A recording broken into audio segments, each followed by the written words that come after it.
Welcome everyone. Today we're diving into a deeply visual and spiritual explainer of the source material titled Living the Wisdom of the Qur'an, the Architecture of Divine Ease. We're going to be focusing specifically on Sūrat al-Ṭalāq, verses 4 through 7. We'll explore how God literally builds an incredible architecture of ease and mercy right smack in the center of our deepest hardships. So whether you're navigating a difficult transition right now, maybe a period of waiting, or just a really heavy life change, these verses hold an absolutely profound blueprint for your heart. Now, to establish our spiritual adab, our proper spiritual etiquette, I want to begin with this sacred invocation.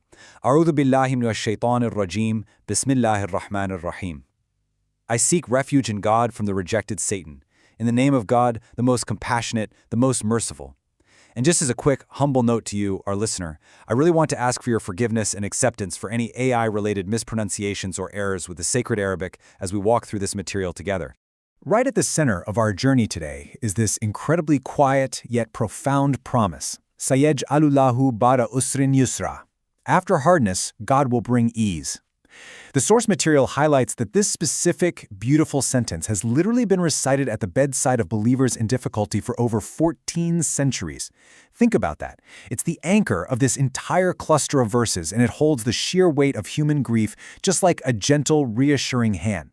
But to really understand how that ease arrives, we first have to ask ourselves, what is the true nature of waiting? You know, when a marriage dissolves or a major life shift happens, Islamic law prescribes a waiting period, but the Quran invites us to completely shift our perspective here. Is this waiting period just a mere legal delay, some kind of bureaucratic red tape, or is it actually a profound spiritual reality? Well, the Sufis, the classical spiritual scholars, they read this period, which is known as the iddah, as a spiritual womb. It's not just a pause, it's definitely not just a holding pattern. It is literally a womb of mercy, where unseen emotional and spiritual healing takes place. It's like a space where something entirely beautiful is being knit beneath the surface of the grief, slowly, quietly, in the dark, and it's only going to be delivered into the light when its time finally comes. So the really crucial point here is that this inner spiritual reality is actually housed within a very firm, highly protective outer reality. God's commands aren't just abstract, floaty ideas, right? They have actual physical weight. Let's look at how this builds into the tangible physical protection of the vulnerable. The outer jurisprudence from verses 4 to 6 establishes absolute dignity. The Quran specifies exact timing for every woman's physical condition, whether she's past menopause, hasn't begun having cycles, or is pregnant. But just look at the practical rights outlined here. It says, let them live where you yourselves live, meaning she isn't suddenly downgraded to a lesser room. Do not crowd their lives. The household can never ever be weaponized to push her out. And crucially, if she nurses the child, she must be paid for her labor. Her maternal work is absolutely not assumed to be just free domestic service. The law literally builds a fence of dignity around her. Now, these physical protections are incredibly progressive all on their own, but the source texts ask us to look even deeper. What is really happening beneath the surface of this law? How are these external physical rules actually a reflection of the alchemy of the human heart? And this brilliantly illustrates the dual nature of Quranic wisdom. On one side, we have the dhahir, the outer reading. The law protects the body, it standardizes provision, and it ensures total fairness. But on the other side, we see the batin, the inner Sufi reading.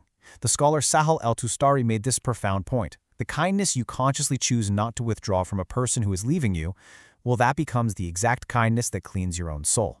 The outer restraint brings about inner tazkiyah, purification, and relying on God to measure out your capacity, that builds deep tawakkul, a profound, unwavering trust in God. This brings us right back to our anchor promise of ease. The great teacher al-Kashari notices something absolutely incredible in the Arabic phrasing here. The verse doesn't promise that God will make the situation easy. No, it says God will give you ease in the situation. Yusr, ease, is not the absence of hardship. It's the divine companionship that walks right inside it with you. The difficulty itself might not move, but your heart is softened so that you are never ever truly alone in the dark. Now you might be sitting there wondering, is this purely philosophical? Is this just poetry? Well, not at all. Let's look at how the physical human body actually responds to this spiritual law, because honestly, modern science is just now catching up to what these verses mapped out over 1,400 years ago.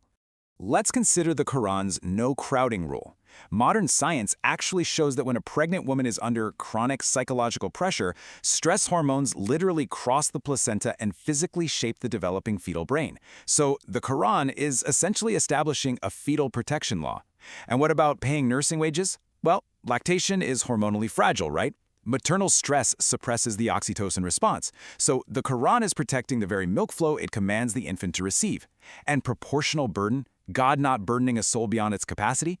Decades of clinical research have defined what they call allostatic load, which is the body-wide damage that happens when demands chronically exceed capacity. So this architecture of mercy protects our biology just as fiercely as it protects our souls.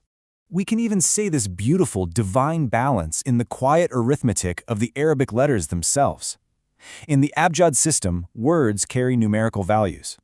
The words for ease, ample means, and honor all mathematically reduce to the number 9. They belong to this same family of divine gentleness. Meanwhile, hardship, pregnancy, and reward all reduce to the number 6, which is the number of the days of creation. The profound takeaway here: the burden you bear in the dark is the very thing that will be delivered into the light. The wage is built directly into the work itself. So, this brings us to the ultimate question for the seeker. How do we actually stand inside the hard part? The great poet Rumi suggests that for the Sufis, after hardship comes ease is not just a forecast of the weather to come. It's a posture. It's a way of standing right now so that your heart can already faintly feel the warmth of the ease that is on its way. Let's make this actionable for us today. Here are 4 steps for your own personal reflection based on this explainer.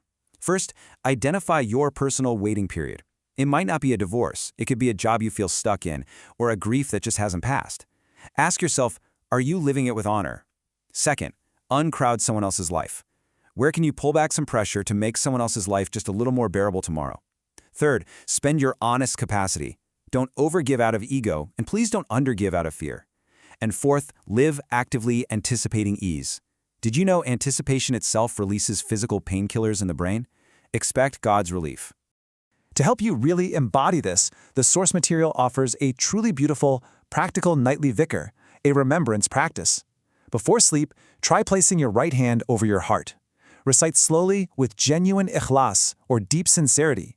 Hasbi Allah, la ilaha illa huwa, alayhi tawakkaltu, wa huwa rabbu al-arsh al-azim, which means, God is enough for me, there is no deity but Him, upon Him I rely, and He is the Lord of the great throne. After that, just whisper a plea in your own language. Try doing this for 7 nights, and then simply notice what the 8th night brings. Let's start to close with this beautiful munajat, an intimate conversation with the divine, shared as a heartfelt dua for all of us navigating heavy transitions right now. O measurer of every soul you ever made, carry me through this waiting the way a womb carries a child. Teach my hand to spend exactly what you have given, and bring me, in your time, the ease you have already begun. Amen. Just let those words sit softly with you for a moment. Thank you so much for joining me for this explainer. I really hope this profound source material has offered you a new, gentle lens for your own waiting periods. And exactly as requested by the text, I leave you with this.